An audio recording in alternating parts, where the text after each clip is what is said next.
everything that you put all of us through the last time you rode, you will not get on that bull. Well, then what are we going to do about Cody?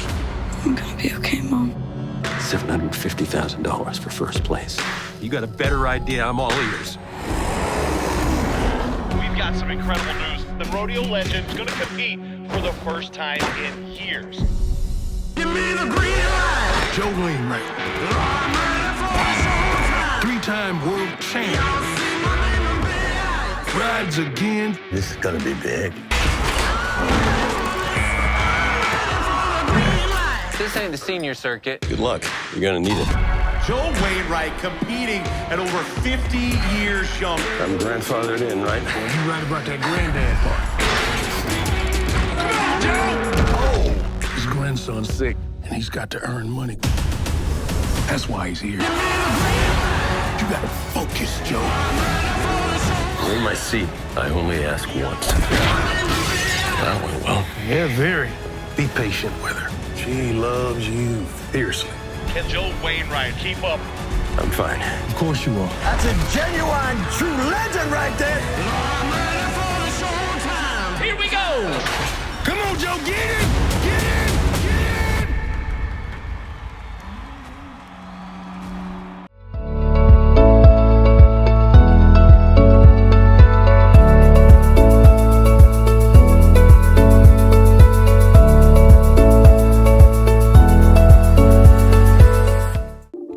The views and opinions expressed on this program are solely those of the speakers and not necessarily those of GEB America, Oral Roberts University, or their employees. This program is not intended to offer investment, financial, medical, legal, or any other advice. Viewers should consult a subject matter professional regarding any such matters. Well, we are so excited today to welcome Neal McDonough on the GEB America Podcast. How are you, sir? I'm doing very, very well. How are you, David? I'm good. And of course, you know, GEB has been a part of ORU, and where our founding is right here in Tulsa, Oklahoma. And interestingly enough... You mean my favorite new city in America? Woo! I was going to say, interestingly enough, your favorite new city. Tulsa was, we filmed there for almost the whole film. We did some stuff in Texas. But filming in Tulsa was, I love Tulsa. I love small town atmosphere. And Tulsa had this kind of artistic cowboy culture, great restaurants, cool music vibe, had the Dodgers AA stadium right there in the middle of town. You know, the first night I got there, Tim McGraw was in a concert. I'm like, wow, this is an awesome. And me being a church guy, I go to church every day. I'll stop by a mosque or a temple or church and just say prayers every day. And the churches that you have in Tulsa are just magnificent. I just had a great time. My best friend, Steve Mitchell, lives there in Tulsa. So Cool. It's pretty awesome. Well, you know, you did this little movie here, so let's talk about that a little bit. The Last Rodeo, which is coming to theaters in just a few days. You play an interesting role in this one. We talked a little bit before we started recording that you've always been kind of the likable villain or likable bad guy, with a few exceptions. You definitely were a good guy in Captain America. But how was this role a departure for you, and what was the challenges, I would say, and what did you like the most? Well, this is the first time that I've ever played the hero in a feature film. And it's kind of crazy because there are certain things I won't do that everyone knows. I won't do intimate scenes on screen.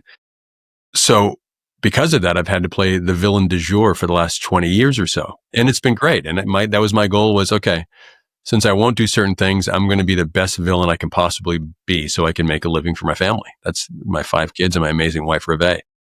And I think I accomplished that. But then a few years ago, we decided we're going to start doing films that really give glory to him. And the first one was the small little $350,000 film we did called Redstone, where I was a hitman who finds his rosary around his neck and he realizes he's doing the wrong thing. And then we did part 2 to that, Boone. And then we did a bunch of other films all the way. And now we got to an $8.5 million budget to do The Last Rodeo. And I finally get to play the guy that I've always wanted to play. I've always wanted to be John Wayne. John Wayne was my hero as a kid. You know, the cowboy, my favorite film by a landslide. It's just a perfect movie. Yeah. So I finally get to play that guy and kiss the girl in the end. I've never kissed a woman in a movie because of obvious reasons. And then when I wrote the script, I said to my wife, Reve, I said, honey, here's what we're doing. There's flashback scenes to my wife who's passed away. But it's a poignant, great thing in the film, but I have to kiss her. She's like, okay. And Reve's never had a problem with me kissing another woman. It's me having the problem with kissing another woman on screen. And I said, but here's the thing, since I won't kiss another woman, you have to be the actress in this film. She's like, I'm not an actress. I'm like, you just play yourself when you're going to be great. And boy, was she was just perfect. She was great. And so to have my first on-screen kiss, to look at this poster behind me and say, okay, this is the first time I've been the hero in a film. I owe a lot to Angel Studios to have faith in me.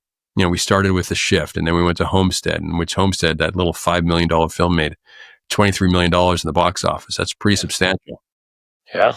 I can't wait to see what the numbers are for The Last Rodeo, because I think people are they're getting tired of what Hollywood is just kind of churning out movie after movie, and the darkness and the strangeness. And I'm guilty of it. I've been a part of a lot of them. But now I get to do films with Angel Studios that give glory to him. And this is a film that the whole family can go to and not have to worry about certain words.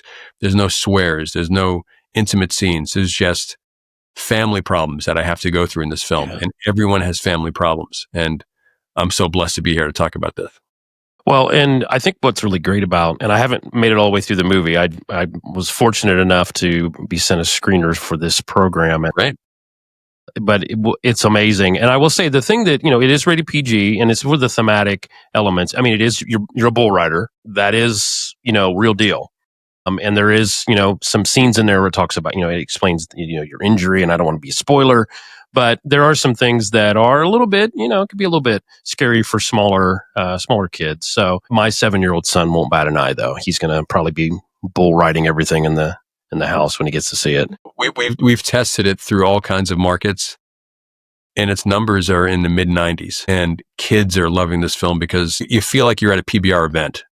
And the great thing about PBR, it is the only sport where it starts with a prayer, and the whole stadium just takes their hats off, bow, and they say a prayer. And it's just an amazing way to start an event. And the other great thing about PBR is that everyone's rooting for each rider to get to 8 seconds. You go to any major league sport, they're rooting for half of the people there are rooting for the other team to lose. So there's this animosity that this sure. angst when you go to those types of games. You don't have that at PBR events. So you've got toddlers to grandpas all enjoying the PBR event because they know it's the ultimate family event. And I think we really captured that in the film, that this is what America is about. America is about family values. America is about, if there's problems with your families, you figure out how to fix it. And that's what we do in The Last Rodeo. There's big family problems in this. And by the end of the film, through our faith, we figure out how to fix it. And I'm so proud of that.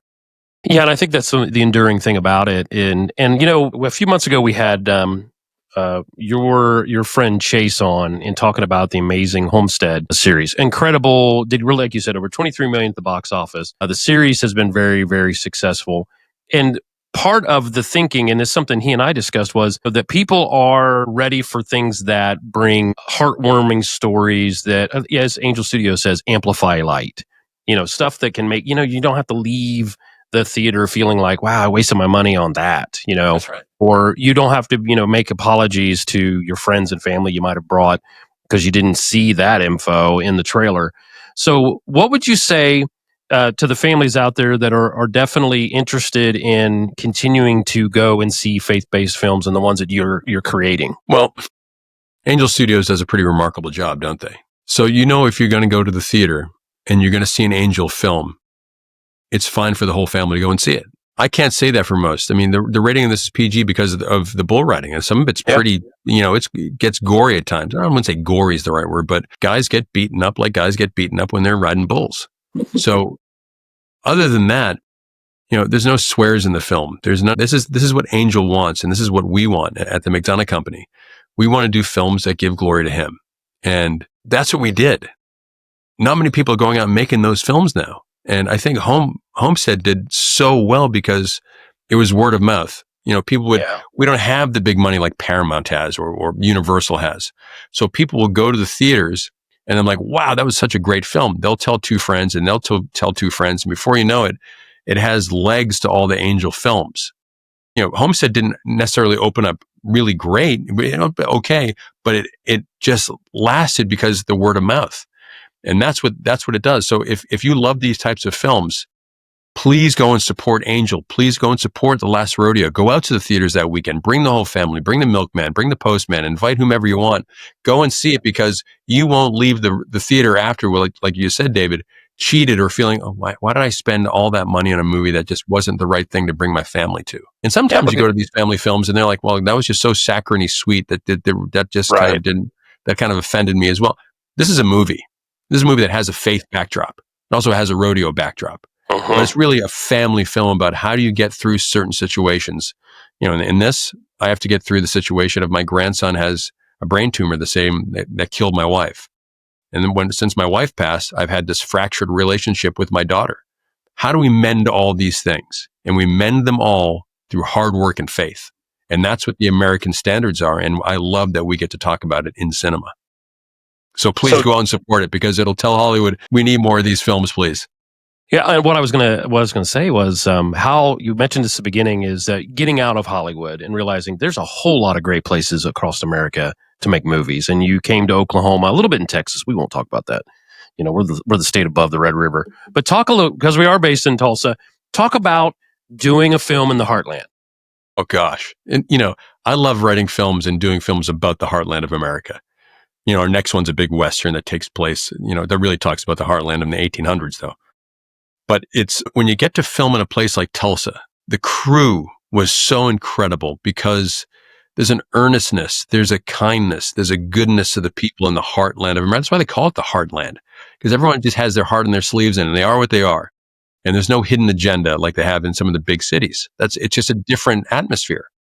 So for me and Reve, when we're filming there, you know, we'd pray on set every day. It's hard to do that when you're in the big cities. They don't. I still do it, but I hear a couple of every once in a while. There he goes. Yeah, that's right. It doesn't stop me though. No. But we create a family environment in our films.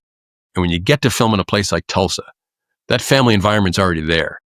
So we can freely talk about our faith in God. We can freely talk about our faith in family and our faith in America. Those are awesome things that we're all so proud of, and we get to make films about it through Angel Studios. I'm a very, very blessed, fortunate guy, David, to be able to do what I'm doing and have this great movie coming out. I love it. Well, the movie is The Last Rodeo, and you need to go on Angel Studios website, get the information. And I will tell you, if you join the Guild, which is a really cool thing to do, where you get to vote on different sizzles and special features ahead of time. When you're a part of that as a premium member, you get the opportunity to get 2 tickets to every theater release. So you can go see The Last Rodeo, or you can pay it forward, do something cool like that. So I want to encourage you guys to do that. So I have a couple more questions before we let you go. Talk a little bit about what you are doing with the McDonough Company, with your wife, Reve, like the importance of what you guys are really creating. We're trying to just create stories that, you know, along with Angel, amplify light. We're trying to tell stories of, again, I love the John Wayne films in the end of his career where he was up against the ropes. So he has some problems he has to deal with, and he gets through them. And I think that's kind of what we all have to go through as men. We all are dealt certain cards. Those are the only cards you're dealt. So what are you going to do with those cards that you're dealt? And for me personally, when I had to go through my hardships in life, it was faith that got me through them. And to be able to speak about that in film is such an incredible gift that has been given to me. So for Reve and I in the McDonough Company, we keep telling stories. Our next one is Cain and Abel in the West. It's a very difficult relationship between these two brothers and how we deal with it. We also have this other program that we just set up with STX about a priest who's going through his really hard problems in life, really just kind of figuring out why he's there and sometimes wishing that he wasn't there. But while he's here, he's going to do the best job possible to do God's work. Then we have lots of other projects on the pipeline, but we like to do one project at a time and concentrate on that to the best of our ability. You know, I haven't really done many other movies I haven't really done anything since we shot The Last Rodeo last year because we really wanted to concentrate on editing this thing with John Avnet, the incredible director that John Avnet he is. To have him, what a blessing that's been. You know, I've worked with John more than any other director I've ever worked with, and he is by far my favorite director. And I've worked with some great directors, but John Avnet for me is the number one director on the planet. And I think people are going to realize that when they see The Last Rodeo for this little $8.5 million budget. it looks like a $50 million film. And that's because of John Abnett. And I love him. And he's my mentor, one of my dearest pals. And I can't speak enough about him. So I've been really concentrating on this film with Reve for the last year. And, our baby was crawling. Now it's about to walk. And I hope that baby starts running and everyone sees the film and loves the film and keeps telling Hollywood, this is the film we want to see more of. And we're going to keep making these films. We're going to keep making, there's already a part 2 of Last Rodeo already in the works. So we're just going to keep making films for the heartland of America, not deviate from that plan, and give glory to him in all of our works. Love it. Well, before we let you go, I do want to ask you one question. That is, what would you say? I know we're here in Tulsa, and we're not trying to give anybody any special credit here, but what is like your favorite comfort food when you're in the middle of shooting like that and you got a break? What is it you like the most? So easy. Well, for me personally, Mike, like I'm horrible at eating. I will go 8-10 hours because I'm just so in my character. I just kind of like forget about everything. And Reve will call me or she'll walk up to me on set if she's there that day and say, did you eat today? I'm like, yeah, I ate. What'd you eat? 5 minutes later, my go-to every single day is peanut butter and raspberry jam on toast with a cup of black coffee. That's what kind of gets me through things. However, whilst in Tulsa, there was one go-to that I had to have as much as humanly possible. Bull in the alley, bacon. Oh my gosh. Yeah. No. It just defies logic. I don't understand how they do it or how they make it, but it was the tastiest thing I ever had.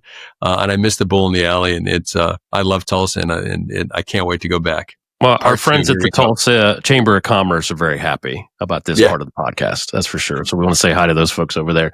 Well, hey, thank you for taking the time to join us. And, we're excited about what you're doing. I'm very happy that, we had Neil Harmon on a couple years ago in our first season of the podcast, and he talked about exactly what you said, which was go. If this is what you want as a consumer, as a moviegoer, you got to go.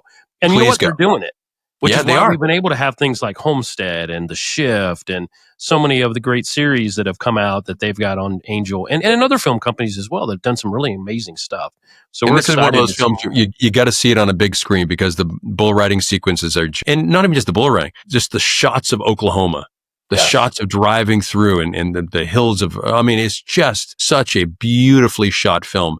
And it's, it's a calling card for Tulsa. So everyone, if you're listening, go to the theaters that weekend, support this film, buy tickets and tell Hollywood we need more films like this. Shot in the great state of Oklahoma. Shot in the great state of Oklahoma and available to you around the globe.